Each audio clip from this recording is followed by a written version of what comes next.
Keshavarao, Ganganna, BR, Basavaraj ఇలా పేరు ఏదైనా మనిషి మాత్రం ఒక్కడే. మావోయిస్టులో మాస్టర్ మైండ్ అతడు.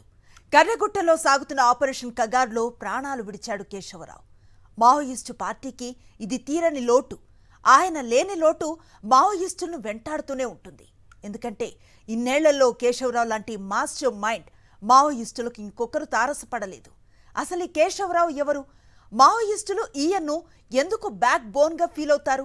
సాక్షి స్పెషల్ స్టోరీ. ఆపరేషన్ కగార్ కర్రెగుట్టల్లో బలగాలు సాగించిన ఈ ఎన్కౌంటర్లో ఒక విధంగా కేంద్రం విజయం సాధించిందనే చెప్పాలి. ఎందుకంటే మావోయిస్టుల్ని ఎన్కౌంటర్ చేయడమే కాదు, కీలక నేతల్ని కూడా మట్టుబెడుతున్నాయి భద్రతా బలగాలు. ఈ క్రమంలో మరణించిన మరో కీలక నేత కేశవరావు. మావోయిస్టు పార్టీ అగ్రనేతలు ఉన్నారన్న సమాచారంతోనే కర్రెగుట్టలను పోలీసు బలగాలు జల్లెడపడుతున్నాయి. ఈ నాయకులను మట్టుబెడితే ఇక మావోయిస్టు పార్టీ దిక్కుతోచిన స్థితిలో పడిపోతుందన్నది పోలీసుల వ్యూహం.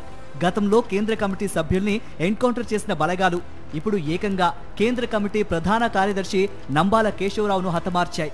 ఈ విషయాన్ని కేంద్ర హోంమంత్రి అమిత్ షా స్వయంగా ప్రకటించారు. అతిపెద్ద విజయం అంటూ ఏకంగా ప్రధాని మోదీ ప్రకటించారు. శ్రీకాకుళం జిల్లా జియ్యన్నపేట గ్రామానికి చెందిన కేశవరావు అలియాస్ గంగన్న విద్యార్థి దశ నుంచే ఉద్యమం వైపు ఆకర్షితుడయ్యాడు. డిగ్రీ వరకు శ్రీకాకుళం జిల్లాలోనే చదువుకున్న కేశవరావు ఆ తర్వాత వరంగల్ ఎన్ఐటీలో ఇంజనీరింగ్ చేశారు. ఆ తర్వాత అక్కడే ఎంటెక్లో చేరారు. కానీ అది పూర్తవకుండగానే ఉద్యమ బాట పట్టారు. అడవుల్లోకి వెళ్లిపోయారు కేశవరావు. మావోయిస్టులకు గెరిల్లా దాడుల్ని పరిచయం చేసిన వ్యక్తి కేశవరావు. అంతేకాదు, పీపుల్స్ లిబరేషన్ గెరిల్లా ఆర్మీ అనే విభాగాన్ని స్థాపించింది కూడా ఈయనే. గెరిల్లా వ్యూహాలను అమలు చేయడంలో అత్యంత నైపుణ్యం ఉన్న నాయకుడిగా పేరొందారు. అంతేకాదు, ఆయుధ వ్యాపారాలతో మంచి సంబంధాలు కలిగిన కీలక నేత కూడా. మావోయిస్టులు సాగించిన ఎన్నో కీలక ఆపరేషన్ల వెనుక ఉన్న వ్యక్తి కేశవరావు. తిరుపతి సమీపంలోని అలిపిరి వద్ద 2003 అక్టోబర్లో అప్పటి ముఖ్యమంత్రి చంద్రబాబుపై మావోయిస్టులు దాడి చేశారు. ఈ దాడి వెనుక మాస్టర్ మైండ్ కేశవరావు.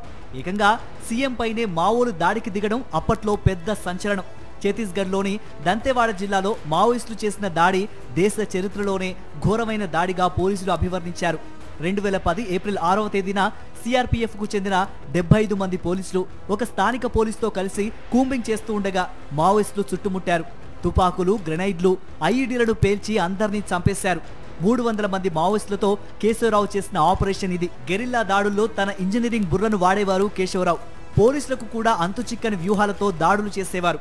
2013 మే 25న జీరం ఘాట్లో 27 మంది పోలీసుల్ని హతమార్చిన దాడి వెనక కేశవరావు అలియాస్ బిఆర్ హస్తం ఉంది. ఛత్తీస్గఢ్ కాంగ్రెస్ నాయకులే లక్ష్యంగా మావోయిస్టులు అంబుష్ వ్యూహాన్ని అమలు చేశారు.